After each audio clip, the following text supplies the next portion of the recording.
Here's something nobody ever told you. Every time you buy gas, every time you pay rent, every time you swipe your card at a grocery store, you're benefiting from a deal that was made in 1944, before your parents were born, before most of your grandparents had jobs. And that deal is starting to crack. Right now, in 2026, countries representing more than 40% of the world's economy are actively trying to stop using the US dollar. China, Russia, India, Brazil, Saudi Arabia. Countries that used to depend on American currency are building their own payment systems, signing their own trade deals, and in some cases buying gold by the ton to get away from the dollar entirely. Now, you might be thinking, okay, that sounds like politics. That sounds like something for economists in suits to argue about on cable news.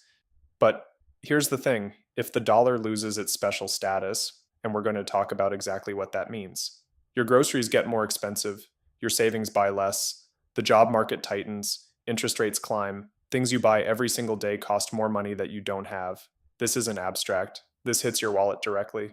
But here's what they should have told you. The dollar didn't become the world's reserve currency by accident. It was a deliberate, strategic move, and understanding how it happened is the only way to understand what losing it would actually mean for you. So let's go back to the beginning. By the end of this, you're going to understand three things. One, how the US dollar became the most powerful currency on the planet and why the whole world agreed to use it. Two, the hidden deal that kept the dollar on top even after the original system collapsed, a deal involving oil, Saudi Arabia, and American military muscle. And three, what de-dollarization actually means in plain English, not the scary version, not the dismissive version, the real version, and what you can actually do about it today. Let's get into it. It's 1944. World War II is still happening. But the Allied powers, the countries fighting against Nazi Germany and Imperial Japan, they already know they're going to win, and they're starting to think about what comes next. Europe is destroyed, literally bombed to rubble. Japan is devastated. The entire global economy is in chaos. But one country came out of World War II stronger than when it started, the United States. American factories had been running nonstop. American farmland was intact. American cities hadn't been bombed. While everyone else was rebuilding from zero, the US had functioning infrastructure, a massive workforce, and gold. Lots of gold. At that point, the United States held about 70% of the world's gold reserves. So, in July 1944, representatives from 44 countries gathered at a hotel in Bretton Woods, New Hampshire, and they made a deal. Here's how the deal worked. Every country's currency would be pegged, that means locked at a fixed rate, to the US dollar, and the US dollar itself would be backed by gold. Specifically, 1 ounce of gold was worth exactly 35 US dollars. Every country agreed to this. What that meant in practice, if you were France, or Britain, or Japan, and you were doing international trade, buying oil, selling cars, moving money across borders, you used dollars. Because dollars were as good as gold, literally. The dollar became the world's reserve currency. Let me explain that term quickly.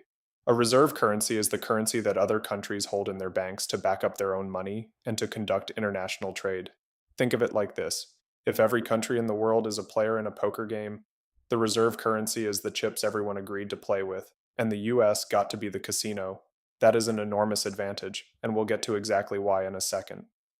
But first, the system broke. By the late 1960s, the US was spending massively on the Vietnam War and on domestic social programs simultaneously, and it was printing more dollars than it had gold to back them up. Other countries started to notice. France, specifically, President Charles de Gaulle was suspicious, started sending ships to the US to exchange their dollars for physical gold, and in 1971, President Nixon made a unilateral decision. He just ended it. He told the world the US was no longer going to exchange dollars for gold at any price. Economists call this the Nixon shock, because it was shocking. The whole foundation of the Bretton Woods system, the reason the world trusted the dollar, was that it was backed by gold, and now it wasn't. So why didn't the dollar collapse right then because of what happened next? After Nixon ended the gold standard, the US had a problem.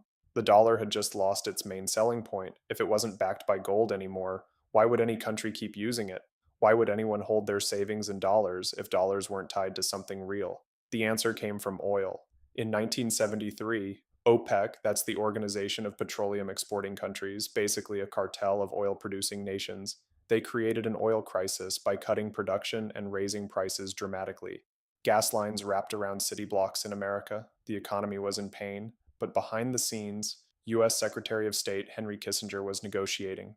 The deal that emerged, primarily with Saudi Arabia, was this: Saudi Arabia and OPEC would price and sell their oil exclusively in US dollars, only in US dollars, no other currency. In exchange, the United States would provide Saudi Arabia with military protection and weapons. This created what economists call the petrodollar system. And here's why it was genius and why it matters to you. Think about what oil is. Oil is the thing that runs the entire global economy, every factory, every ship, every airplane, every car. In the 1970s, and still largely today, if you want oil, you need dollars to buy it. That means every single country on Earth that needs oil, which is every country on Earth, has to acquire US dollars first. They have to hold dollars in reserve. They have to participate in the dollar system whether they want to or not. That constant global demand for dollars, that's what economists call seigniorage privilege, or more commonly, the exorbitant privilege. Let me break that down. When the whole world needs your currency, you can borrow money more cheaply than anyone else. You can run bigger deficits. You can print more money without it immediately collapsing in value, because there's always demand for it abroad. The US has been living off this advantage for 50 years. And here's where the genuine outrage comes in. This advantage is not random luck. It's not the free market rewarding American excellence. It is a specific set of political and military agreements made by specific people in closed rooms. The average American never voted on the petrodollar system. Nobody explained it in school. But every American benefits from it in the form of lower interest rates, cheaper imports, and a dollar that holds its value better than it otherwise would. And now, for the first time in decades, that system is being challenged in a serious, organized way. Okay, so now you understand the foundation. Now let's talk about what's happening right now. De-dollarization. Big word. Simple idea. It means countries are deliberately trying to reduce their dependence on the US dollar for trade, savings, and international finance. And it's not a fringe conspiracy theory anymore. It's a documented, measurable trend. Here's what's actually happening. China and Russia have been settling trade deals, buying and selling goods between each other in Chinese yuan instead of US dollars. They've built their own payment messaging system to replace SWIFT, which is the American-dominated international banking communication network. That system is called SIPS. It's smaller, but it's growing. India, the world's most populous country and one of the fastest growing economies, has been buying Russian oil in rupees and UAE dirhams instead of dollars. That's a big deal. That's the petrodollar system being bypassed in real time. Brazil and China, the first and second largest economies in South America and Asia, have announced they'll conduct bilateral trade, meaning trade between just the two of them in their own currencies. And BRICS, the economic alliance of Brazil, Russia, India, China, and South Africa, they've expanded to include Saudi Arabia, UAE, Iran, Ethiopia, and Egypt. And they are actively discussing creating a new shared currency or payment system that would compete with the dollar. Now, I need to be honest with you here, because this is where a lot of YouTube videos either panic or dismiss. The dollar is not going to disappear next year, or probably in the next 5 years. The infrastructure of global finance is built around the dollar in ways that take decades to unwind. Nobody wants to hold their savings in a currency that's unstable, and most alternatives, the yuan, the ruble, have their own serious credibility problems. But here's what is true. The dollar's dominance is shrinking, slowly, and the direction of travel matters. Because even a slow shift, even going from 58% of global reserves to 45% over 10 years, has real consequences for everyday Americans.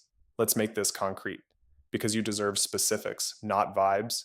Here's how a weakening dollar actually hits you. First, imports get more expensive. The United States imports massive amounts of stuff: electronics from Asia, clothing from Southeast Asia, food from Mexico and Central America, car parts from everywhere. When the dollar is strong and dominant, those things are relatively cheap because your dollars buy a lot in exchange. If the dollar weakens, even gradually, those imports cost more. That's not a prediction. That's basic exchange rate math. A weaker dollar means your paycheck buys less stuff made abroad. Second, interest rates could rise and stay high. Here's a connection most people never make. Right now, the US borrows money cheaply because the whole world wants to hold dollar-denominated assets. US Treasury bonds are considered the safest investment on the planet. Demand is always high.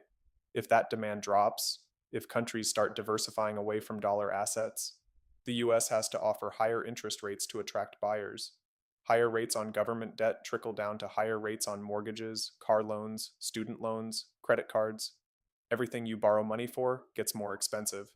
Third, inflation could be harder to tame. When the whole world uses your currency, you can print more of it and send it out into the global economy without it immediately causing inflation at home. Some of that inflation gets absorbed internationally. If that global cushion shrinks, more of it comes back home. We already lived through post 2020 inflation. That was painful. A world where the dollar is less dominant is a world where managing inflation becomes structurally harder. Now, and this is important, none of this means you should panic. None of this means you should be trading your savings for gold bars tomorrow. But it does mean something specific and actionable.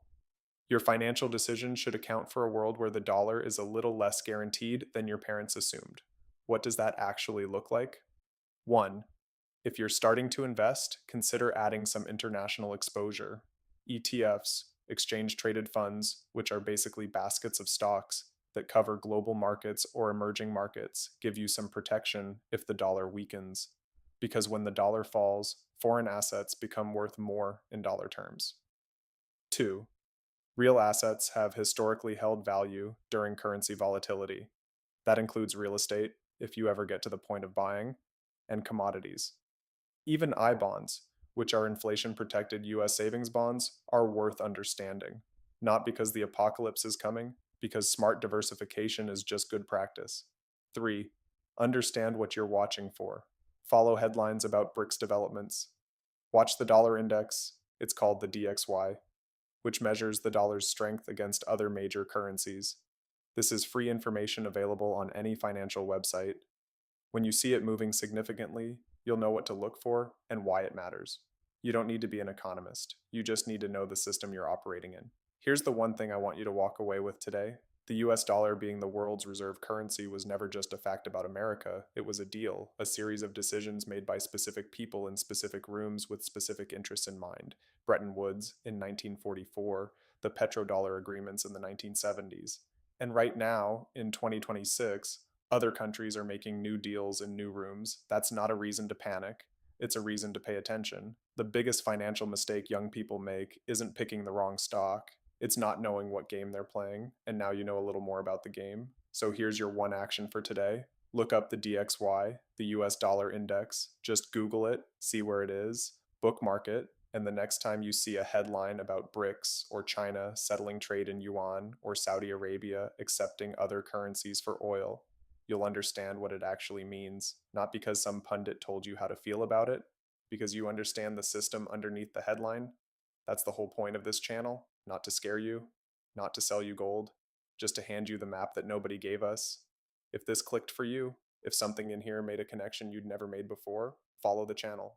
Because we've got scripts on inflation, on interest rates, on how your credit score is calculated, on what happens to your paycheck before it ever hits your bank account. All the stuff they skipped in school, we're going through all of it. See you in the next one.